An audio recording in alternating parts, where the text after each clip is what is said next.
Hi, welcome. My name is Diane Lalomia. Today I'm baking cookies with Einkorn, freshly milled flour from wheat berries. I like white chocolate and my husband loves milk chocolate chips. Whichever the chips, the cookies are delicious. We'll discover how to create a recipe for your specific bread pan. Secrets on baking with Einkorn wheat from freshly milled flour. I take a closer look at Einkorn with the book, also called Einkorn, by Carla Bartolucci. She, along with her husband, founded Jovial Foods in search for food her daughter could tolerate. They turned to farmers in Italy who were saving rare seeds. Einkorn was one of them. Einkorn is an ancient grain. In fact, it's the oldest wheat. It's never been hybridized from its original form. Einkorn is higher in protein than modern wheat, but that doesn't equate to more gluten. Many people who are gluten sensitive are able to tolerate Einkorn. Next to durum wheat, Einkorn has 50% more manganese, riboflavin, and zinc, and 20% more magnesium, thiamine, niacin, iron, and vitamin B6. This is a hard white modern wheat berry. Can you see the difference? Einkorn is the smallest of the three wheats known as farro. I tried the chocolate chip cookie recipe, but to be fair, I tried to bake it in my old oven. See these Einkorn chocolate chip cookies? Yeah, well, they taste real good, but they're as flat as a pancake. I don't even think they have a thickness at all. I used baking soda. I actually used more than the recipe called for. But obviously, I have something to learn. But I'm not gonna throw away the cookie yet. I'm gonna learn what I did wrong and make a better cookie next time. So that's how you have to deal with it. Now with a new oven and a new recipe, these chocolate chip cookies made from Einkorn disappeared faster than they could make it to the cookie jar. Baking with Einkorn tips that I can share are: beat your eggs before adding it to the batter. Chill your dough for 15 minutes. Einkorn absorbs liquids and fats more slowly. Keep batters with Einkorn slightly thicker and bake in a hot oven to keep fruits and nuts suspended in the batter. Slightly underbake with Einkorn and allow the cookies to remain on the pan for 5 minutes after removing from the oven to allow them to firm up. This batch of cookies was intended for my husband's Bible study, but the weather had other ideas. And since it's chocolate, a no-no for a zebra, he gets the whole batch to himself. Do you think he planned it? My new bread box and toaster oven will be convenient with all this baking. Check it out, it's a toaster oven and a toaster. I hate it when it's damaged like this. It didn't damage the unit, it just tore the box. Whether you bake bread with a traditional domed top or in an open pan, or use a Pullman pan with a sliding lid. With a little math and understanding the baker's formula I shared in my last video, you can create a recipe to fit your pan perfectly. Measure the length, the width, and the depth of your pan in centimeters, not inches. Make sure to measure the center to give an average due to the slanted sides. For covered pans, your magic number is 30%. And if you want a normal bread that rises up in domes, then your number is 40%. You'll need more volume in your dough. This magic number is the percent of flour in your recipe to fill your pan appropriately. Now multiply the volume that you got in centimeters with the magic percentage for your pan. This is the flour in grams that you'll need in your recipe. Now plug that amount of flour in grams to your baker's formula. Now you have your flour amount. and it allows you to calculate the other ingredients you need for a lean sourdough bread. Don't forget to adjust the hydration levels accordingly for adding the salt later. So now, whether you have a Pullman-style pan or bake a traditional loaf, your bread will fit your pan just right, just like my two little kittens in this picture I drew. Speaking of art, I enjoy watercolor painting and digital art. It keeps me calm and my mast cells quiet. My latest painting was Lilies in Light, a class taught by Chris on Skillshare.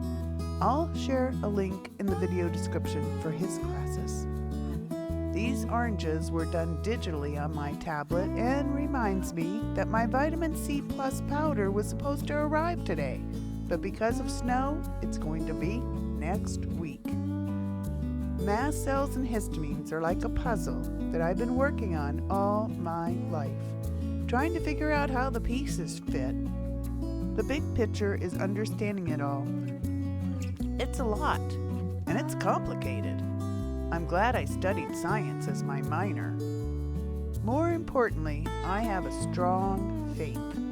Without it, I wouldn't be here now. Last week, just before Thanksgiving, my throat spasmed and my food felt stuck in my esophagus, trapped by air. I thought I was going to die. I learned that 2,000 milligrams of vitamin C will reduce mast cells by 38%. And more? Just what a zebra needs. That and someone who cares.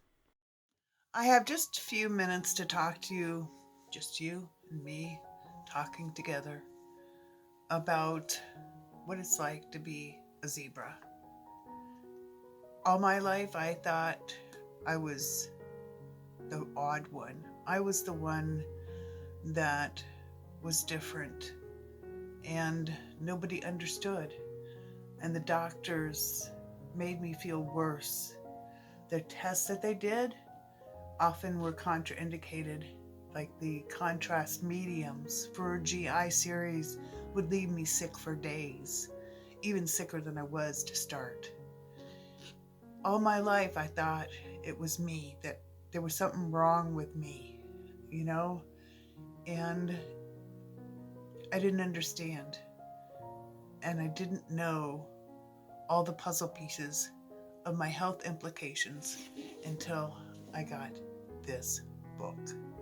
When I opened this book and started reading this book, I recognized so many things that were not explained that now I had answers for. I really recommend getting a copy of this book if you suspect you have mast cell issues. It explains so much. It opens your eyes to the science behind it and how you can help yourself. I have found that doctors are the last resort. Unfortunately, I've nearly died 3 times in my life. And I honestly have to say that all 3 times were due to medical misunderstandings, not understanding mast cells and the implications on the body, and treating me with drugs that were contraindicated for someone with mast cell issues.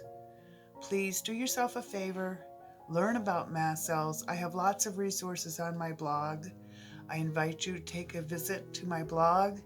I call my blog The Lone Zebra, but it is at www.dianelalomia.substack.com, and there is a resource page with lots of links for mast cell issues, histamine issues, and how you can find help yourself. The thing is with the doctors, they don't have a test that can really determine histamine issues. It's kind of like a ghost. Histamine issues come and go and can be in the bloodstream for a matter of minutes. And by the time a doctor draws blood, they're gone. It's a hit or miss. And you can spend a lot of money having lots of tests done and feel a lot worse and find that they'll tell you there is nothing they can do for you, or their tests show everything is normal. That's a typical one for masties, as some people call us, mast cell patients. Ehlers-Danlos is also another one that I think it's all connected. Ehlers-Danlos, POTS, and mast cell activation.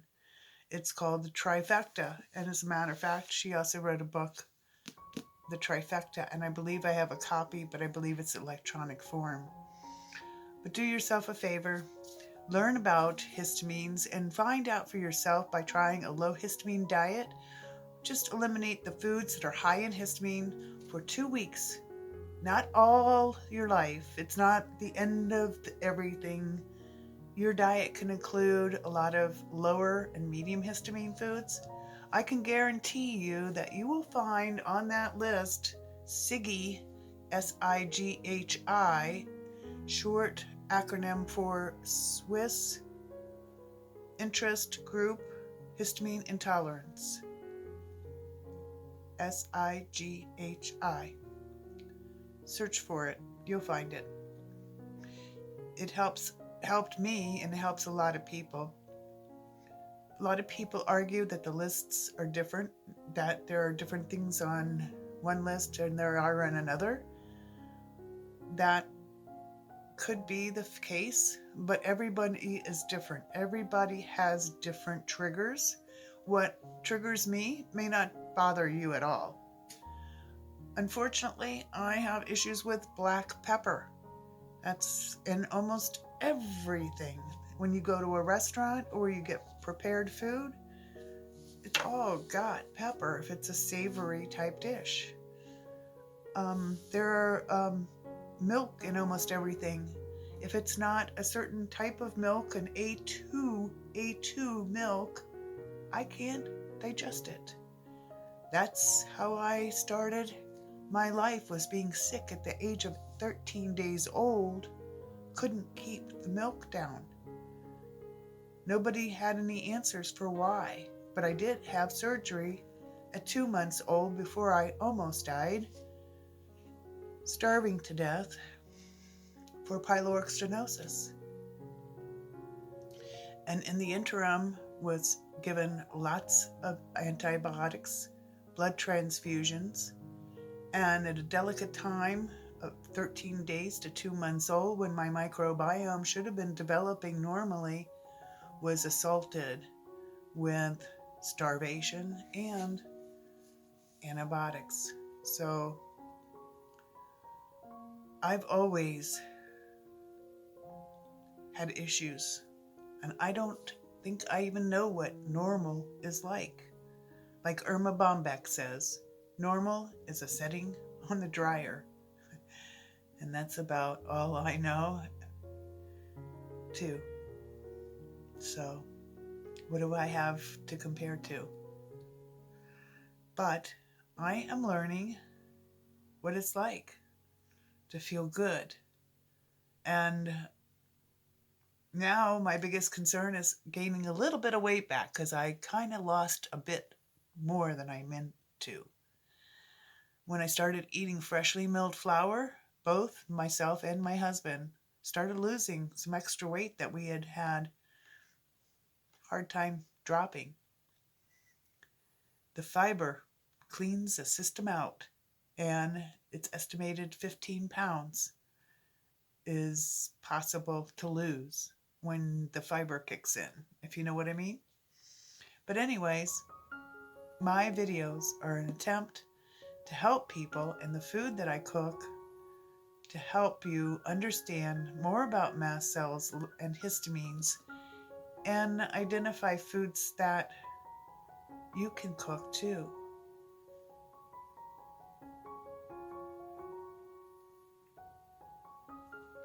I'm here to encourage you to keep going.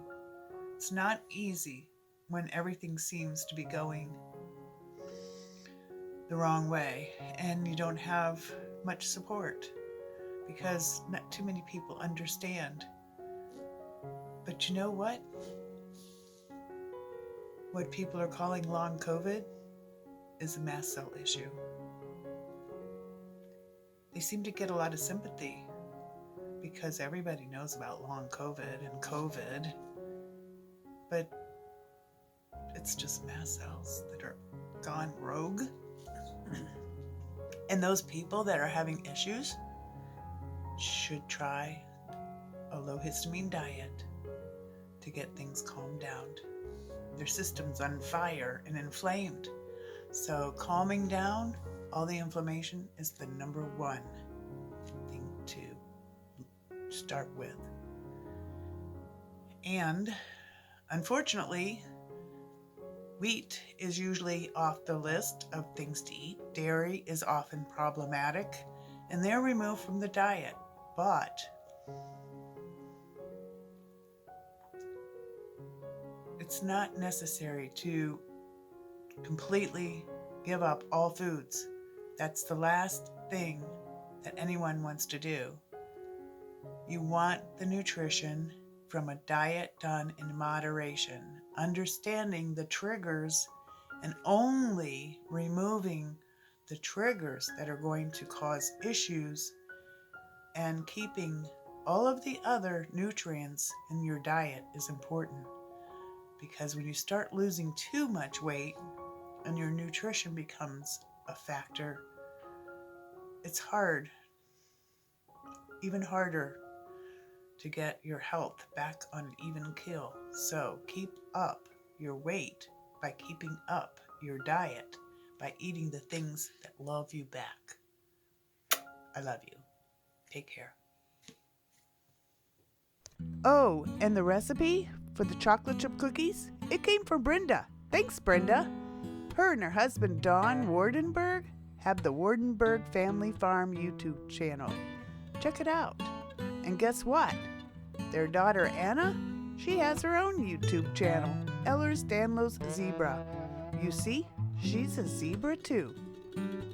Don't forget to like, subscribe, and check out my blog for resources and links and recipes. This coming week is special. My husband and I met just before Halloween in 1981, and this was one of our first dates. Can you guess who we were? On 12/12/12, we were married. Yes, this week we'll be celebrating our 43rd wedding anniversary. Wait until you see what I'll be cooking to celebrate and the story behind it. In the meantime, thanks for watching, and may all your bakes be blessed.